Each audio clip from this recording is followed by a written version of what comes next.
Hello and welcome to National Focus. I'm Jarna Hector. Coming up, negotiations for new Dominic licenses move to a public consultative stage. Farmers of the Northern Agricultural Region take measures to keep the black Sigatoka disease out of their farms, and President Williams visits the Northern District Home for the Aged. Stay with us for details of these and other stories when National Focus returns. Documentaries and in-depth discussions, community walkthroughs, and Yes We Care. See it all on GIS Channel 7. Welcome back.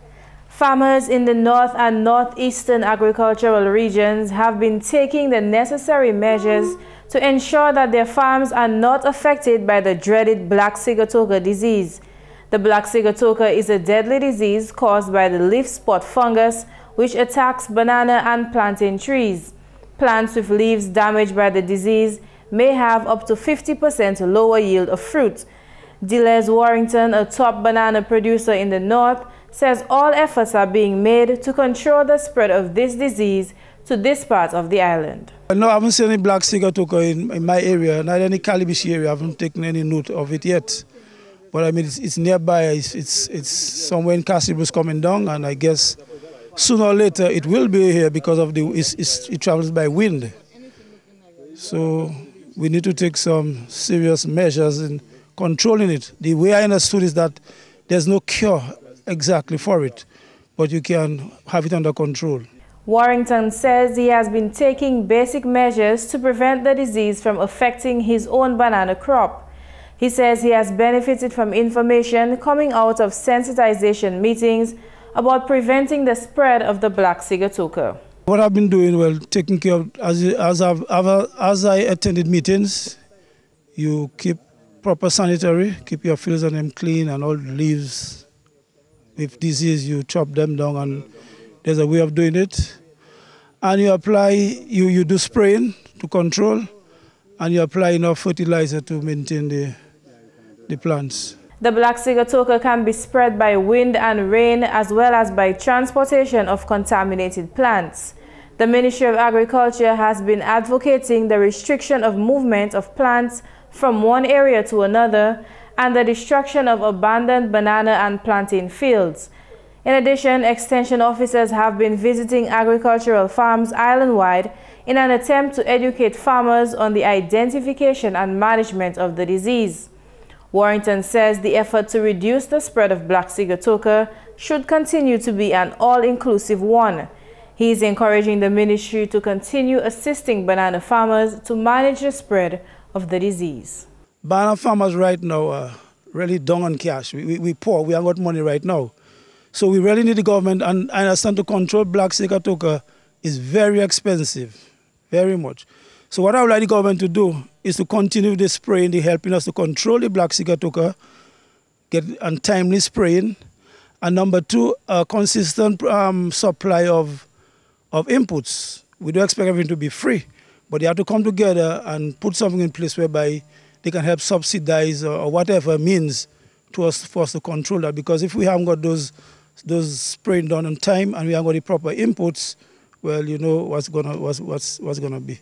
On Wednesday, Agriculture Minister Honorable Matthew Walter, along with technical staff from his ministry, visited banana farms in the North and Northeastern agricultural region. That visit was to emphasize practices that should be adhered to by banana farmers that will curb the spread of the black Sigatoka disease.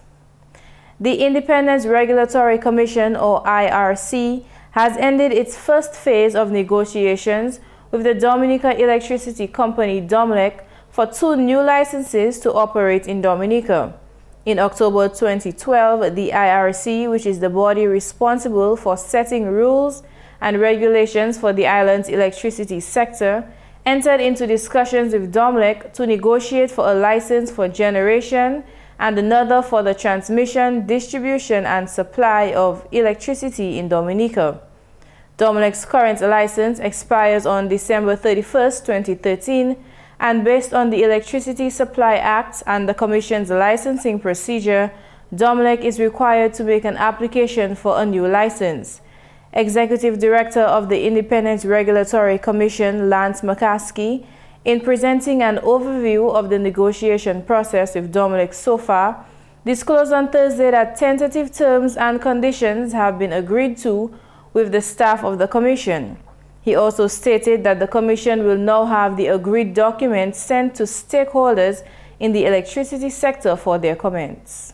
Dominic's present license expires on the 31st of December 2015. And at this point, the IRC is looking at 2 new licenses that will take effect from January 1st, 2016. We had our first face-to-face meeting with Dominic on the 2nd of October. At that meeting, we dealt with some house clearing matters. Dominic had said, because in the first place, we had sent them 2 licenses in a letter dated, I think it was January 2011. In response to us, they decided on their own that they want an integrated license because they are an integrated company. And so instead of commenting on 2 licenses, they merged the 2 licenses and commented on 1 and told us that they want an integrated license. That was contrary to the letter that was sent, because the last paragraph of that letter, that communication that we had with Dominic, advised them that the Commission, that contrary to what happened previously, the Commission is prepared to issue 2 licenses. And the Commission said then that 1 would be for generation and 1 would be for transmission, distribution, and supply. McCaskey said subsequent to the October 2nd meeting, another one was called with Dominic at the end of November. The last meeting we had, the meetings we had in November were protracted meetings because we got into negotiating, seriously negotiating the licenses. The last meeting we had was on Wednesday, November 28th. And when we left that meeting, the IRC's team was of the opinion that the first phase of our face-to-face negotiation had concluded. In fact, we informed Dominic of that, and that we would now begin preparing the document for consultation, have the document put on our website, and send that document to all the interested stakeholders. Meanwhile, the Independent Regulatory Commission in January 2013 will begin a series of island-wide public consultations on the draft licenses. McCaskey says these consultations will help determine the type of license that should be granted to Dominic.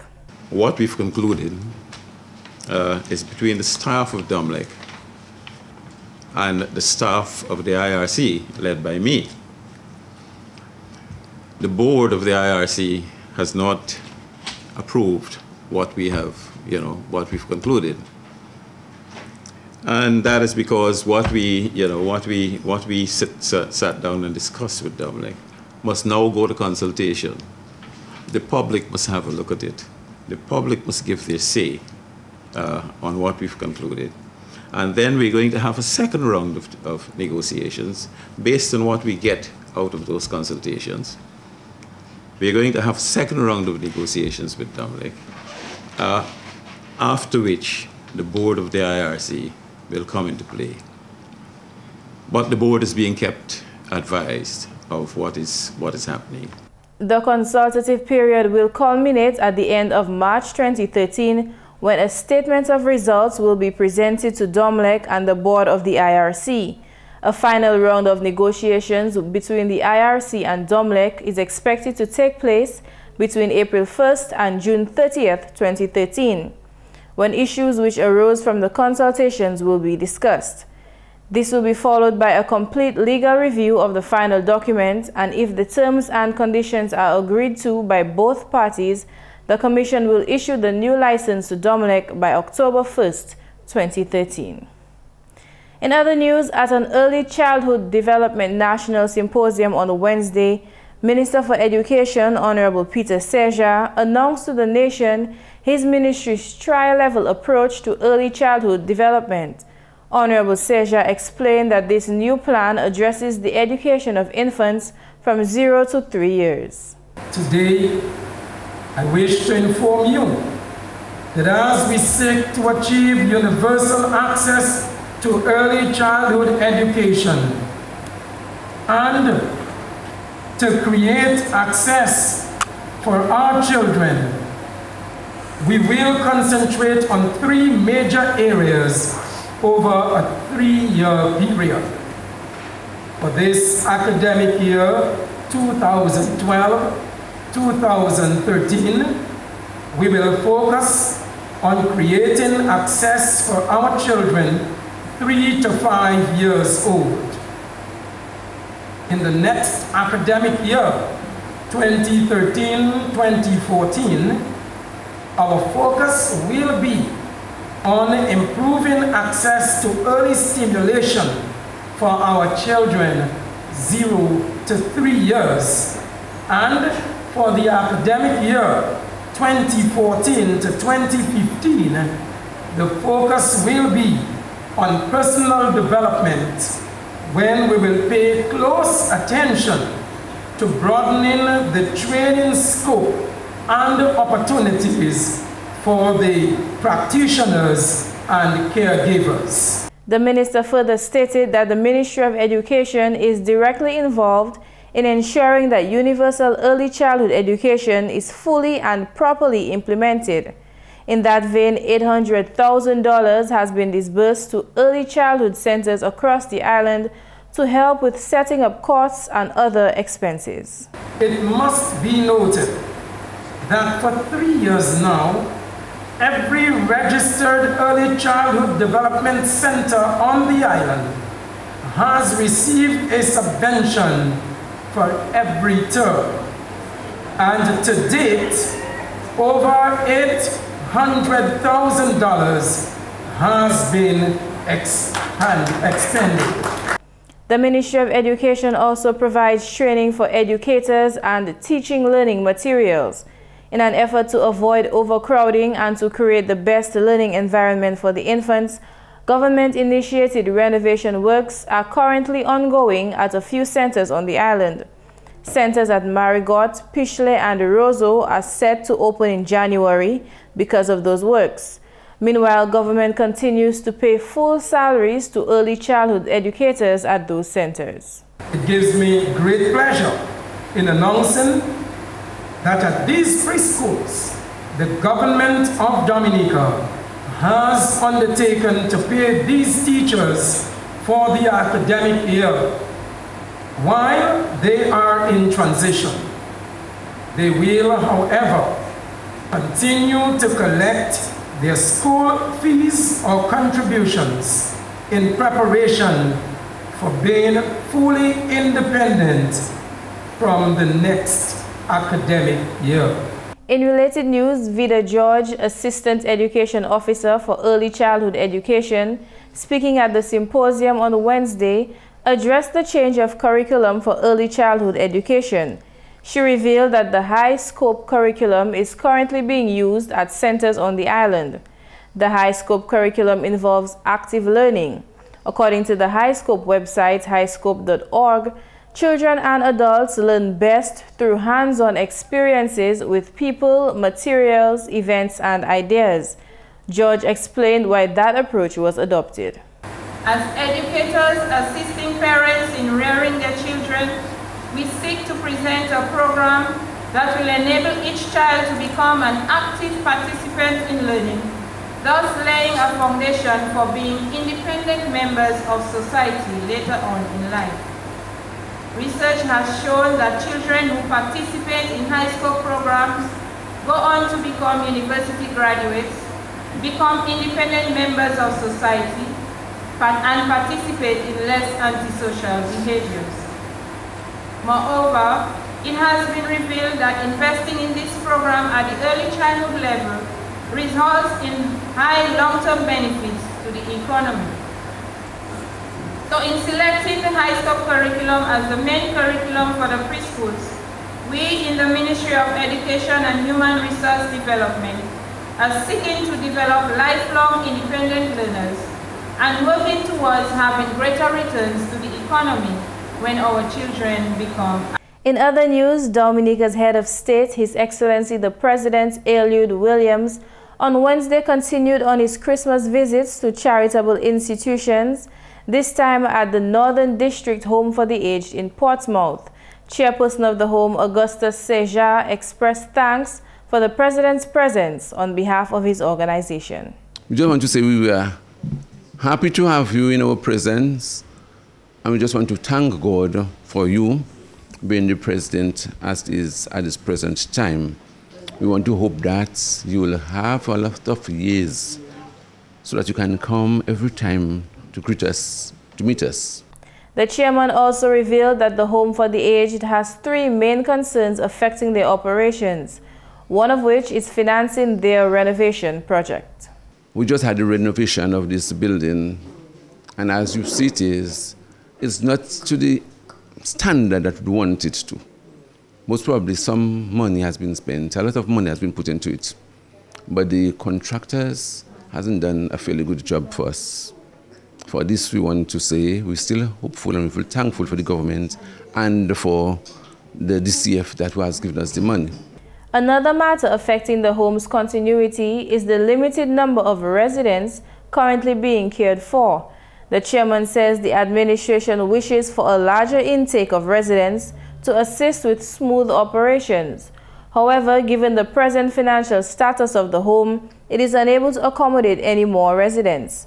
Sherman Green-Brown of the President's Charities Foundation, in her remarks, praised the management for their dedication while appealing to the public to contribute to the Northern District Home for the Aged.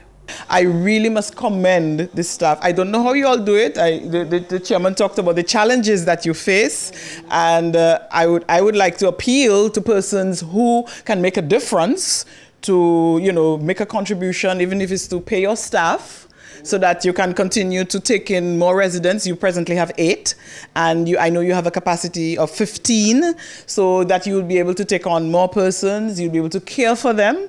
So I would like to make an appeal to the government, to members of the private sector, all those who can make a contribution. Somebody can decide to pay one more staff members for you, so that the persons can be taken care of in a much better way. And I think I heard somebody mention security, that you need security. So I would like to put out an appeal to the government, to the members of the private sector in Portsmouth, in the other parts of Dominica, so that you can continue to do the good work that you are doing here. The President remarked that the work of caring for the elderly is a rewarding one, and he commended management for what he called their good work. So I'm really very glad that as a board and Mrs. Africa, whom I met today, that you are continuing to provide that sort of support to our elderly. It is very, very important work. I say that everywhere we go to visit, because these are people who made their contribution when they were strong, when they were much younger, and now they're not able to take care of themselves. It is wonderful to know that we as a community care for them and continue to provide support for them during these later years of their lives. So we are happy to be here. I want to encourage you to continue the good work that you are doing. It is a work for which I'm sure you will be richly blessed. In fact, many of you would continue to have blessings because you are already receiving blessings. It's the kind of work that is so important. President Williams handed over a 100-pound bag of sugar to the management of the home.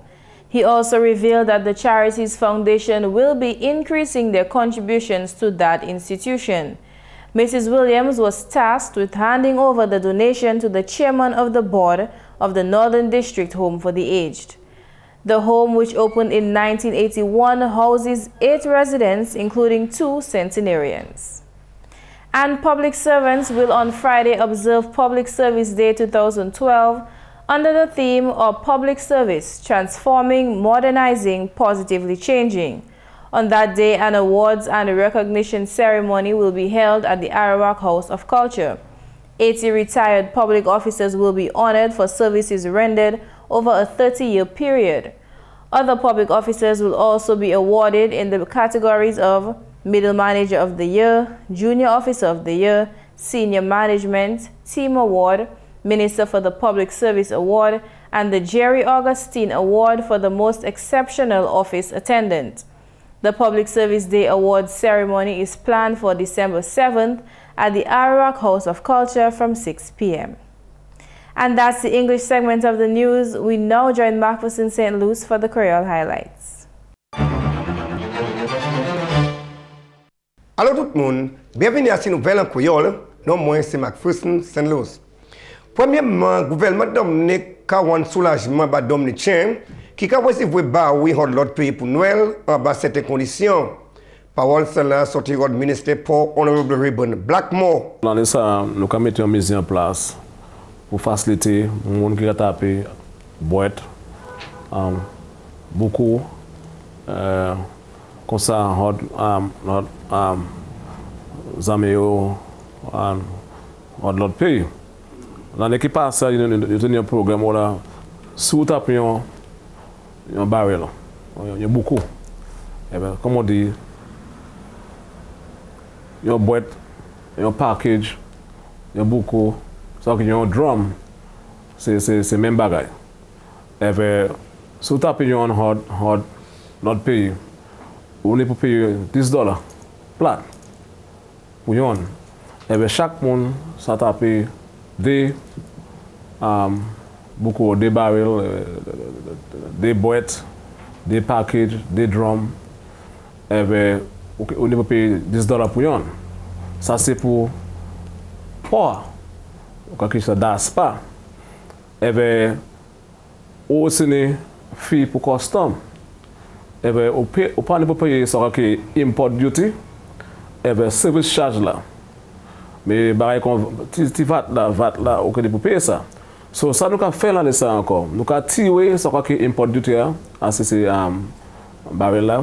Nous avons tiré import duty là, custom import duty là. Et bien, nous avons tiré custom service charge là. So, quand le gouvernement, ça nous a travaillé faire pour faire le monde plus confortable. Mon habitation, mon village, tous les noirs, le tapé, bagaille pour un petit hard, comme ça, petit manger, ça qui est bébel, bagaille Noël, et bagaille pour servir à toilette et tout, bagaille comme ça. Si le ministre Blackmore, c'est marché de salles là, pas supposé bagaille pour vendre à la place. Ou pas ça, vendre, c'est bagaille ça. C'est vrai, ça, c'est pour corps, pour servir, pour les amis, pour les enfants. Est-ce que vous comprenez? Et ce n'est pas pour aller vendre pour les gens. Et vraiment, on avait un magasin, pas ça de où. Je fais un monde hard, England, et bien un monde hard, l'Amérique. Vous voyez des boîtes pour us now. Mais c'est des boîtes, ça, c'est pour moi, pour vendre en boutique. Bagay ça pour ça pour ça. Ça nous a faire comme gouvernement pour faire mettre mise en place pour faire mon en musique koyo qu'on nous a venir. So nous a venir avec mon qui tape boîte yo et vous occuper moins en poids et vous occuper moins en costume. En autre nouvelle, le gouvernement Dominic a bâti un miroir pour protéger Chimé Eggleston. Parole cela sortira de mon parlement Honorable Ambrose George. Sinon, Honorable George, le projet ça bien important pour la communauté. C'est une section Chimé village Eggleston qui était croisée. Là, nous tenons au Glo des années qui passent. Avec Chimé, nous avons fait miroir ça pour rétablir Chimé, pour faire plus bon, plus safe pour les gens qui marchent, pour les gens qui passent avec voiture. C'est un projet qui est bien important. Avec ces résidences là hors Eggleston bien apprécié aussi. Servant public en Dominic qui observé vendredi le 7 décembre comme journée service public. Plaisir activité car et puis déjà pour place.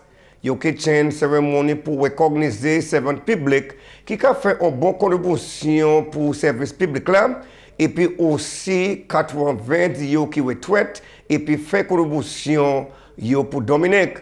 Plaisir d'autres qui t'a recognition pour divers travail en parmi Middle Manager of the Year, Junior Officer of the Year, Team Award, Minister of Public Service Award et puis Jerry Augustine Award pour officier exceptionnel et puis attendant messenger. Observance journée service public, c'est opportunité pour service public connaître un travail ailleurs pour développement paysan. Ministère Service Public Honorable Charles Savren qui a délivré une adresse pour célébration là. Cérémonie de recognition qui prend place vendredi qui a commencé à 6h au soir en Kaikunti Arawak en Ozo. Et puis finalement, le département Femmes nationales Dominic qui tient un workshop qui a concerné violence en toute manifestation qui prend place en pays Kalinago week-end salam. Parole celle-là qui a sorti ancien président de l'organisation, Mme Josephine Dublin Prince. Si Mme Dublin Prince, activité celle-là en parmi d'autres qui a tombé en bas, programme 16-day activism, qui a mis attention à ces affaires de violence en toute manière. Nous avons un workshop avec mon Kalinago.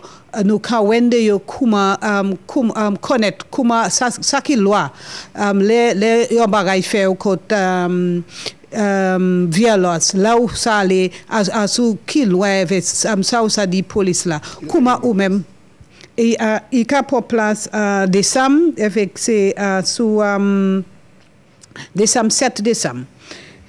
Aussi nous ni ça qui nous qui open house avec nous voulons connaître la l'office nous les moun venir avec marcher à sous papier comment yo ça wende nous éradiquer violence avec nous ka aussi encourager moun plus moun pour venir avec nous, aller à la communauté là, aller à l'école là pour parler avec nous pour yo arrêter qualité bagay ça là. Messieurs, mesdames, ça c'est tout pour nouvelle créole pour à présent. Non, moi c'est McPherson St. Luce. Au revoir. Are you avoiding black pepper? We'll tell you one of its uses in our upcoming tip of the day. Together we build, together we strive. We see it all on your Government Information Service, Channel 7.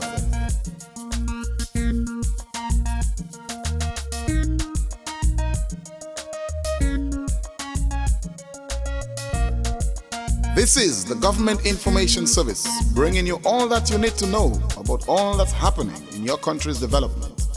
GIS, you and your channel.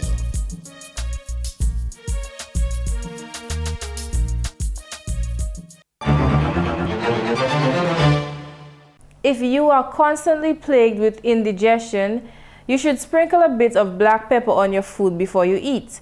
It actually aids your digestion by stimulating your taste buds, which in turn sends signals to your stomach telling it to increase its production of hydrochloric acid. This acid helps your body digest food so that you don't suffer from indigestion. Black pepper can also help prevent the formation of intestinal gas and reduce stomach upset. And that's National Focus. As usual, we invite your suggestions or comments. Please feel free to drop us an email at gis@dominica.gov.dm or visit our website at news.gov.dm. Look us up on our GIS Dominica pages on both YouTube and Facebook. On behalf of the entire news production team, I'm Jarna Hector. Thank you for watching.